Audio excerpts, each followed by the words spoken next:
प्यारे विद्यार्थियों, आप सभी को मेरा नमस्कार। मैं डॉक्टर नेमीचंद कुमावत, सहायक आचार्य हिंदी विषय, राजकीय महाविद्यालय की आपके इस बीए पार्ट थर्ड विषय हिंदी साहित्य के द्वितीय प्रश्न पत्र की आज की इस ऑनलाइन कक्षा में मैं आप सभी का हार्दिक अभिनंदन और स्वागत करता हूं। प्यारे विद्यार्थियों, आपके इस द्वितीय प्रश्न पत्र के पाठ्यक्रम में दो पाठ्य पुस्तकें लगी हुई है।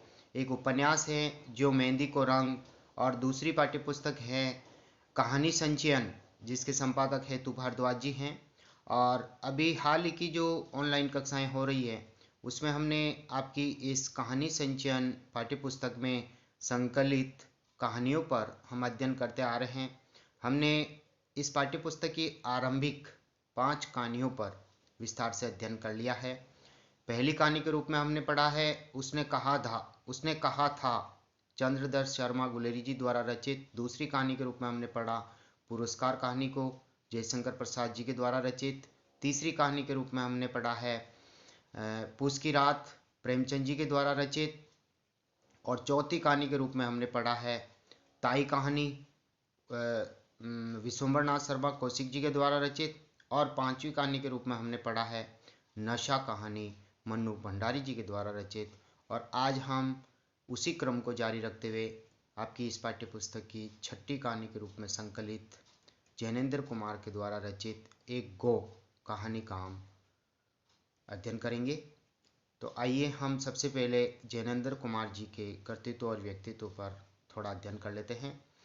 जैनेन्द्र जी का जन्म 1905 ईस्वी में हुआ था और इनका देहावसान 1989 में यानी 1989 ईस्वी में हुआ था। प्रेमचंद जी के बाद हिंदी कहानी को सर्वथा नवीन दिशा की ओर मोड़ने का जो श्रेय दिया जाता है वो जैनेन्द्र कुमार जी को है। अलीगढ़ के कोडियागंज में जन्मे जैनेन्द्र की शिक्षा गुरुकुल तथा काशी विश्वविद्यालय में हुई, किंतु गांधी जी का देशव्यापी आंदोलन उन्हें अपनी ओर खींच रहा था और अंततः वे गांधीवादी दर्शन के रंग में पूरी तरह से रंग गए। सत्य और अहिंसा जैसे गांधी जी के जो सिद्धांत हैं वो उनके व्यक्तित्व के अभिन्न हिस्से बन गए। जैनेन्द्र जी की कहानियों की पृष्ठभूमि भी बहुत कुछ इसी गांधीवादी दर्शन द्वारा निर्मित हुई है, यानी गांधीवादी दर्शन को वो अपनी कहानियों में चरितार्थ करते हैं। गांधीवादी चिंतन और उनकी विचारधारा और उन मूल्यों को वो कहानी में चित्रित करते हैं, स्थान देते हैं, इसलिए गांधीवादी विचारधारा के लेखक हैं। जैनेन्द्र की कहानियों की सबसे बड़ी विशेषता उनमें दर्शन और मनोविज्ञान का समावेश है। प्रेमचंद जी ने कहानियों को अगर सामाजिक समस्याओं से जोड़ा है तो जैनेन्द्र जी ने कहानियों को व्यक्ति की भावनाओं की अभिव्यक्ति का माध्यम बनाया है, यानी व्यक्ति की जो भावनाएं हैं उनको उन्होंने कहानियों में उभारा है। व्यक्ति को केंद्र में रखकर उनकी भावनाओं, उसकी जीवन की विषम परिस्थितियों से उत्पन्न व्यक्तिगत समस्याओं तथा उनके कारणों का मनोवैज्ञानिक विश्लेषण उनकी कहानियों की कथा वस्तु है, विषय वस्तु है। जैनेन्द्र अपने पात्रों की छोटी छोटी और सामान्य सी घटनाओं को कहानी का रूप दे देते हैं, उसके ऊपर वो कहानी लेखन का कार्य कर देते हैं। छोटी छोटी बातों को ऊपर से देखने में संवेदनशील पात्रों के जीवन की ये घटनाएं भले ही अत्यंत साधारण सी लगे, यानी वो सामान्य कोटि की घटनाएं क्यों न हो, पर जैनेन्द्र जी अपनी नई दार्शनिक अर्थवत्ता उन्हें प्रदान करते जाते हैं। सरलता के आवरण में गंभीर बात कहने की प्रक्रिया में जैनेन्द्र जी ने शिल्प और शैली के अनेक नवीनतम प्रयोग भी किए हैं। शिल्प के विविध रूप जैनेन्द्र जी की कहानियों में दृष्टिगोचर होते हैं, जैसे पत्रों के रूप, आत्मकथा के रूप, संवाद के रूप, स्वगत कथन के रूप में, वार्ता, दृष्टांत, प्रतीक, कथा जैसे पुराने रूपों का जैनेन्द्र जी ने नए ढंग से प्रयोग किया है। जैनेन्द्र जी के नए नए प्रयोगों के कारण कहानी विधा की शिल्पगत संभावनाओं का परिचय मिलता है, किंतु कहानी के पुराने शिल्प को तोड़कर एकदम नया शिल्प देने से भी अधिक महत्व जैनेन्द्र जी का इस बात में है कि उन्होंने कहानी को एक सहज, स्वाभाविक, पारदर्शी पारदर्शी भाषा और भंगिमा दी है। अपने पात्रों के मनोविज्ञान, उनकी घरेलू बोलचाल, उनकी दैनिक समस्याएं, उनके सुख दुख को भी वे आयासहीन और आत्मीय ढंग से छोटे छोटे वाक्यों में गूंथ कर रख देते हैं। यानी आम जनजीवन की छोटी छोटी बातों को लेकर के उन्होंने कहानियों का ताना बाना बुना है।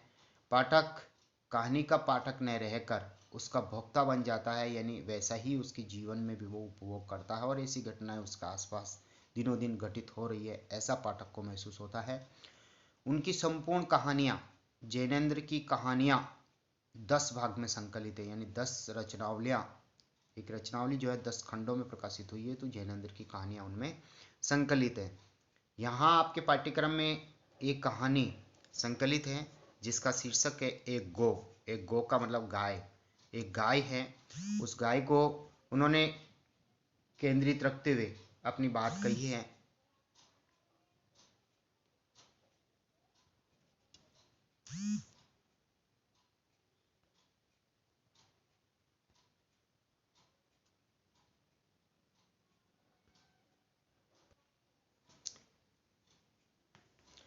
एक गो शीर्षक जो कहानी है वो एक पशु पर केंद्रित है, उसके मालिक पर केंद्रित है। तो आइए हम संक्षिप्त परिचय इसका प्राप्त कर लेते हैं। अपने समय के अग्रणी कथाकार जैनेन्द्र अपनी कहानियों में मानवीय संवेदनाओं का बड़ी सूक्ष्मता के साथ अंकन करते हैं। वे कहानी में घटना से अधिक मनोभावों को व्यक्त करने पर अधिक बल देते हैं। उनकी एक गो कहानी इस तथ्य का एक महत्वपूर्ण प्रमाण है क्योंकि इस कहानी का प्रमुख पात्र कोई मनुष्य न होकर के एक गाय है। एक गाय को यानी एक पशु को इस कहानी का मुख्य पात्र जैनेन्द्र जी ने चुना है, जिसका चरित्र मानवीय संवेदनाओं से आपूरित यानी परिपूर्ण है।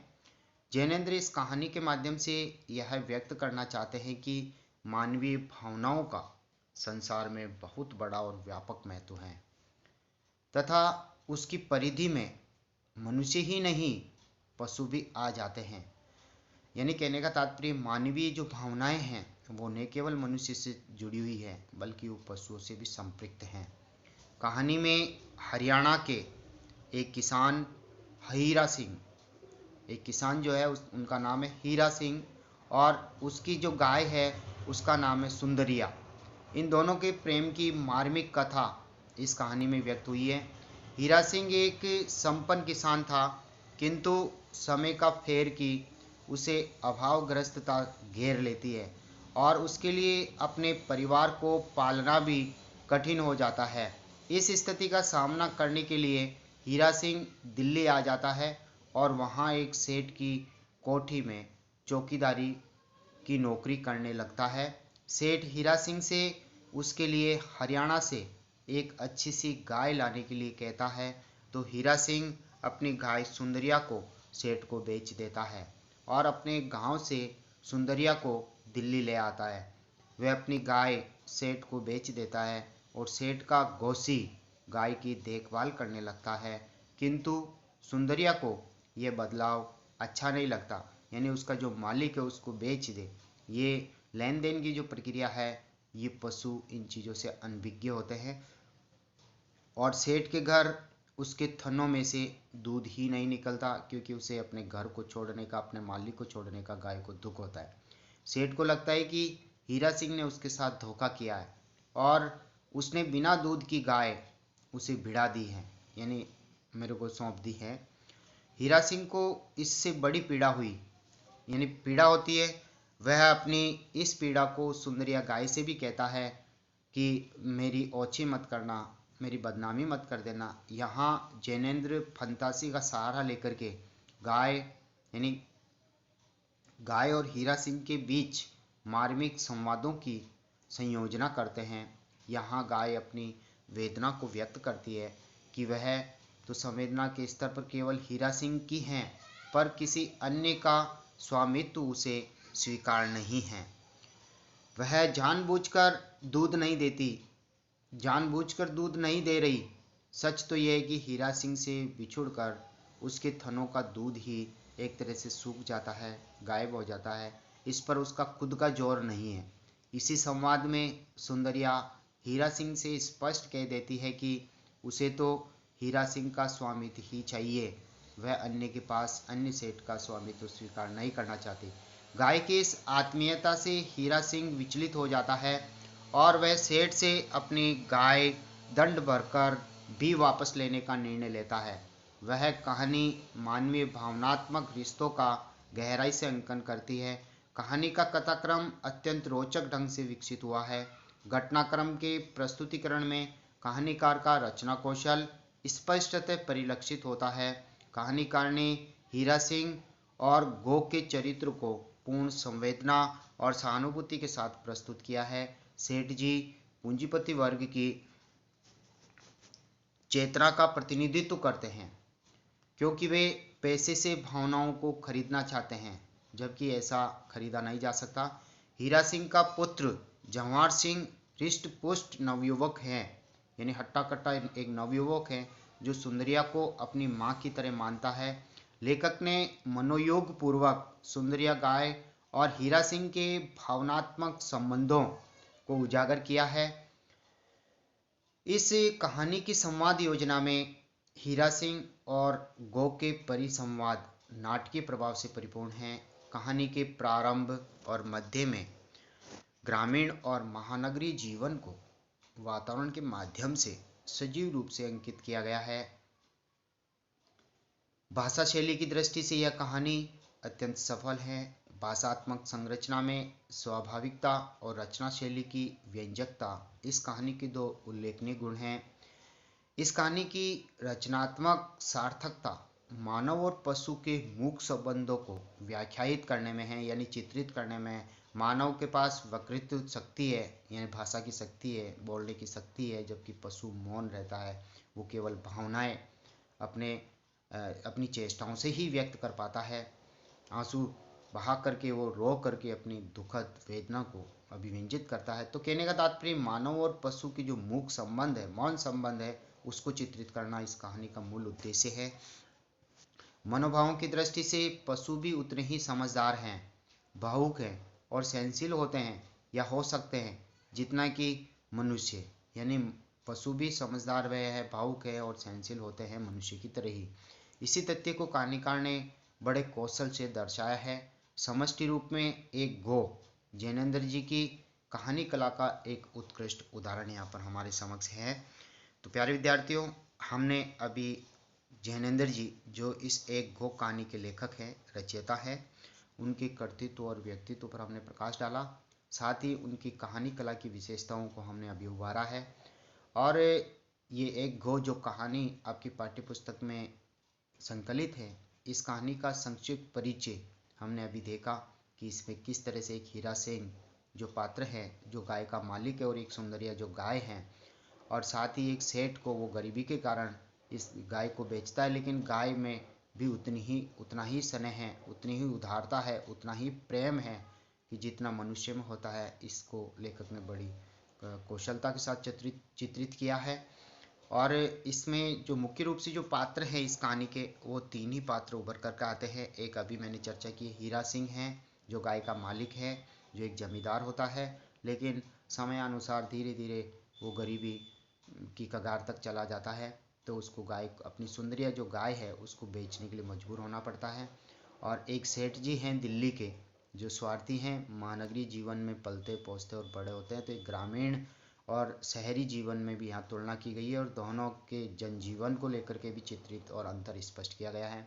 तीसरा जो प्रमुख पात्र है इसमें, वो जवाहर सिंह हैं, जो हीरा सिंह का पुत्र है, जवान बेटा है, जो गाय से अत्यधिक प्रेम करता है, माँ की तरह उसे पूजता है, उसकी सेवा करता है। और एक अगला जो पात्र आता है, वो एक सेठ का एक घोसी भी वहाँ उसमें मौजूद हैं, और एक पटवारी का नाम भी इसमें आता है। लेकिन यहाँ देखा जाए तो मुख्यतः हीरा सिंह, सुंदरिया गाय सेठ जी, ये तीन ही प्रमुख पात्र उभर कर के आते हैं। जवाहिर सिंह सेठ जी का घोसी और पटवारी का हल्का सा केवल रेखांकन मात्र होता है। तो इस कहानी को हम अगली ऑनलाइन कक्षा से आरंभ करेंगे। आज की इस ऑनलाइन कक्षा को हम यहीं समाप्त करते हैं। प्यारे विद्यार्थियों, आपसे आग्रह है कि आप पहली बार कॉलेज के इस यूट्यूब चैनल को ओपन करके अपनी ऑनलाइन कक्षाएं पढ़ रहे हैं, ऑनलाइन का पढ़ाई जारी रख रहे हैं, तो आपसे आग्रह है कि कॉलेज की इस यूट्यूब चैनल को आप सब्सक्राइब जरूर करें, क्योंकि आप जब तक सब्सक्राइब नहीं करेंगे तब तक महाविद्यालय में आपकी ऑनलाइन उपस्थिति सुनिश्चित नहीं हो सकेगी। साथ ही आप इन वीडियोज को लाइक करें। आप सभी को बहुत बहुत धन्यवाद। जय हिंद। अगली जो ऑनलाइन कक्षा होगी वो उसमें हम इस एक गो कहानी का विस्तार से हम अध्ययन करेंगे, इसके ऊपर चर्चा करेंगे। एक बार पुनः आपसे आग्रह है कि कोई विद्यार्थी अभी तक व्हाट्सएप ग्रुप से नहीं जुड़ा है तो अपने एंड्रॉयड फ़ोन के वो नंबर हमें हमारे व्यक्तिगत नंबर पर सेंड करें, ताकि उनको हम व्हाट्सएप ग्रुप से जोड़ सकें और इन ऑनलाइन कक्षाओं का फ़ायदा उनको मिल सके। आपको बहुत बहुत धन्यवाद। जय हिंद, जय भारत।